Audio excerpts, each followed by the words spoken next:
সকলকে স্বাগত জানাই ভৌতিক আসরের ৩৫ নম্বর এপিসোডে। আমি দীপান্বিতা, আপনাদের সাথে সাউন্ড ও গ্রাফিক্সে রয়েছে রনি। আজকে থাকছে একটি বিশেষ গল্প। বেশি দেরি না করে শুরু করে দিচ্ছি আজকের আসল গল্পটা। মঙ্গল ও শনিবার মানি ভৌতিক পরিবেশের ঘন ঘটা। আজকের গল্পের নাম অভিশপ্ত ছায়া। ২০১৯ সালটা ছিল অর্কর জীবনে সব থেকে বড় অভিশপ্ত রাত। তার কারণ সে একটা ছায়া দেখেছিল, ভেবেছিল হয়তো তার মনের ভুল, কিন্তু আজ সেই ছায়াটাই বাস করছে অর্কর শরীরের ভেতরে। শুধু একটা প্রশ্ন, আপনি কি নিশ্চিত যে আপনার সবথেকে কাছের মানুষটাই আপনার জীবনে সবথেকে বড় শত্রু না তো?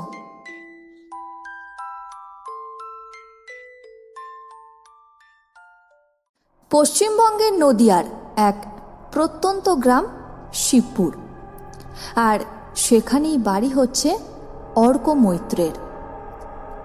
এই গ্রামটা দিনের বেলায় যতটা সাধারণ, রাতে ঠিক ততটাই ভয়ঙ্কর।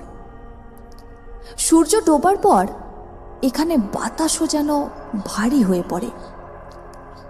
ওই গ্রামের লোকেরা বলে এই গ্রামে কিছু জায়গা আছে যেখানে রাত মানেই শুধু সে এক অন্য কারুর সময়।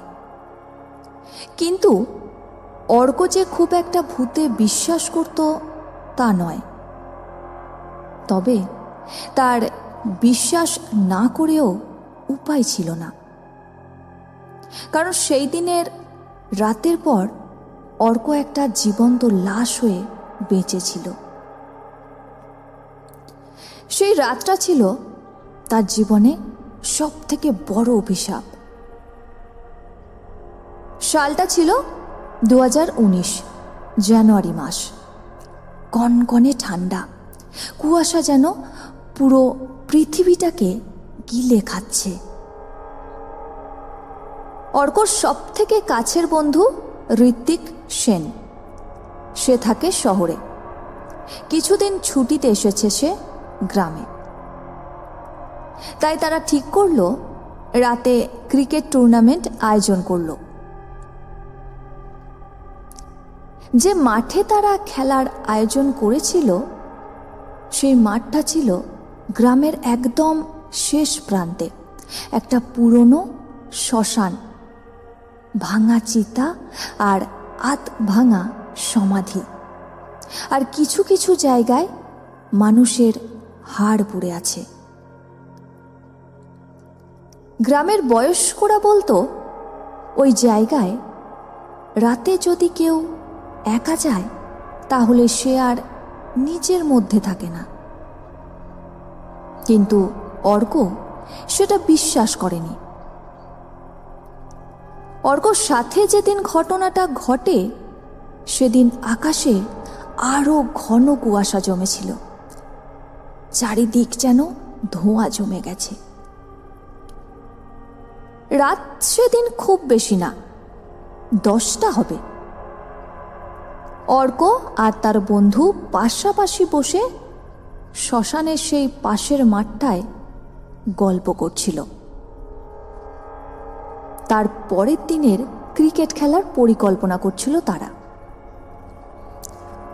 আর চারিদিকটা কেমন যেন মনে হচ্ছিল অনেকজন একসাথে বসে অর্কর পাশে নিঃশ্বাস নিচ্ছে। দূরে কুকুরের হাহাকার।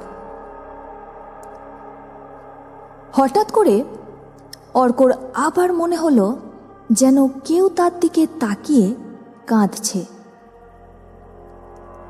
সে শ্মশানের দিকে আস্তে আস্তে তাকালো, কিন্তু কেউ নেই।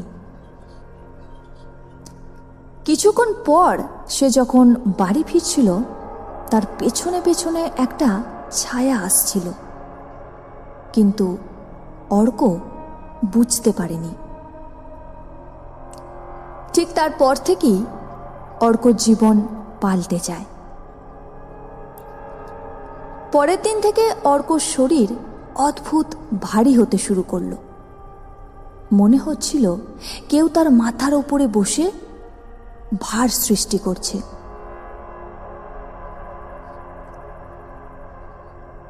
রাতে সে ঘুমোতে পারত না।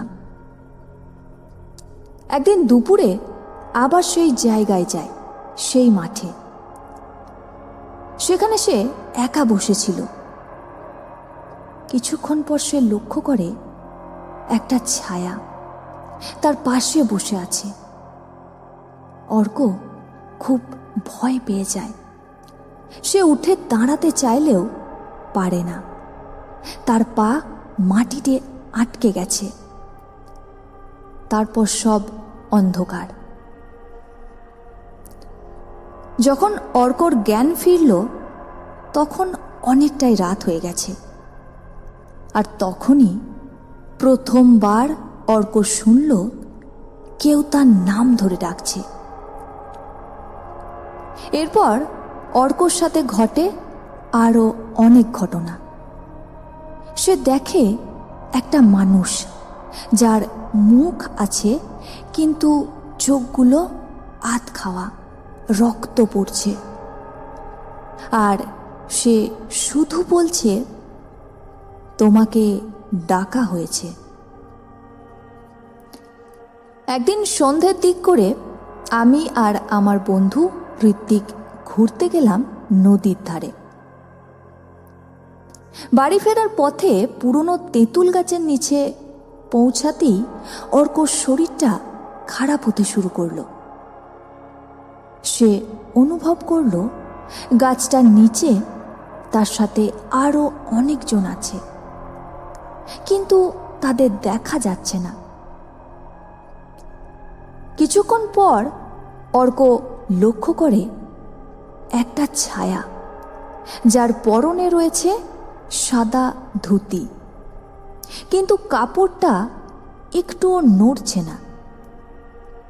সেই দৃশ্য দেখে হঠাৎ ঋত্বিক মন্ত্র পড়তে শুরু করলো। হঠাৎ করে ছায়াটা মাথা নিচু করল। তার মুখটা দেখে গায়ে কাঁটা দিয়ে উঠল।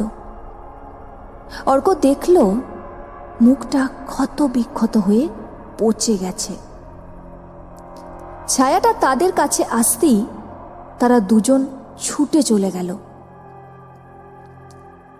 বাড়ি ফিরে দেখে অর্কর জামাটা কিছুটা ছিঁড়ে গেছে, যেন কেউ নিখুঁতভাবে জামাটা ছিঁড়ে দিয়েছে তার। এরপর অর্ককে তার বাড়ির লোক নিয়ে যায় এক তান্ত্রিকের কাছে। তান্ত্রিক অর্ককে দেখে বললেন, তুমি এখানে একা তো আসোনি, আরও একজন এসেছে তোমার সাথে। এতটাই কথা বলে তান্ত্রিক একটা তাবিজ দিলেন অর্ককে। সবকিছু ঠিক ছিল। অর্ক ভাবল সব ঠিক হয়ে গেছে। একদিন রাতে হঠাৎ অর্কর ঘুম ভেঙে যায়। জানালার বাইরে তাকিয়ে সে দেখে একটা আলো, আর দেখে গাছে একটা দড়ি ঝুলছে। অর্ক খুব ভয় পেয়ে যায়।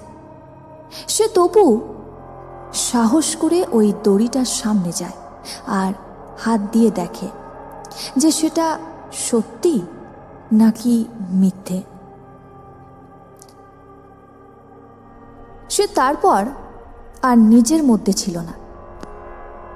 যখন সে নিজের মধ্যে ফিরে এলো তখন সে দাঁড়িয়ে আছে সেই পুরনো শ্মশানে। অর্ক দেখল সেই ভাঙা চিতার উপরে একটা ছায়া বসে, আর সেই ছায়াটা তাকিয়ে রয়েছে তার দিকে। সেদিন রাতে অর্ক নিজে নিজেই বাড়ি ফিরেছিল, কিন্তু পরের দিন সকাল থেকে সে অন্যরকম হয়ে গিয়েছিল।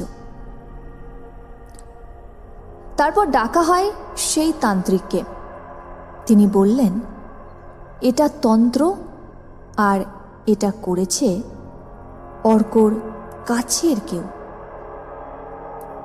তারপর শুরু হয় তান্ত্রিকের আসল কাজ।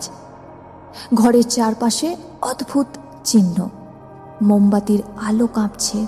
হঠাৎ একজনের শরীর কাঁপতে শুরু করলো, তার কণ্ঠ বদলে গেল। তারপর তাকে বেঁধে রাখা হয়।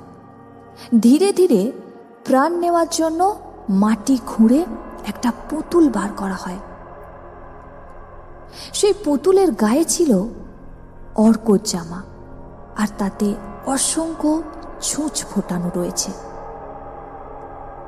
আর পাশে একটা ছোট ঘড়ি, যেটা ঘুরছে উল্টো দিকে। তারপর সব পুড়িয়ে ফেলা হয়, কিন্তু শেষ করার আগে সেই সত্তা একটা নাম বলেছিল, আর সেই নামটা হলো ঋত্বিক, অর্কর সব থেকে কাছের বন্ধু। শুনছিলেন ভৌতিক আসরের ৩৫ নম্বর এপিসোড। মঙ্গল ও শনিবার মানি ভৌতিক পরিবেশের ঘন ঘটা। আপনার যদি এরকম কোনো অভিজ্ঞতা থেকে থাকে তাহলে আমাদের জানাতে পারেন 8250163315 এই হোয়াটসঅ্যাপ নাম্বারে।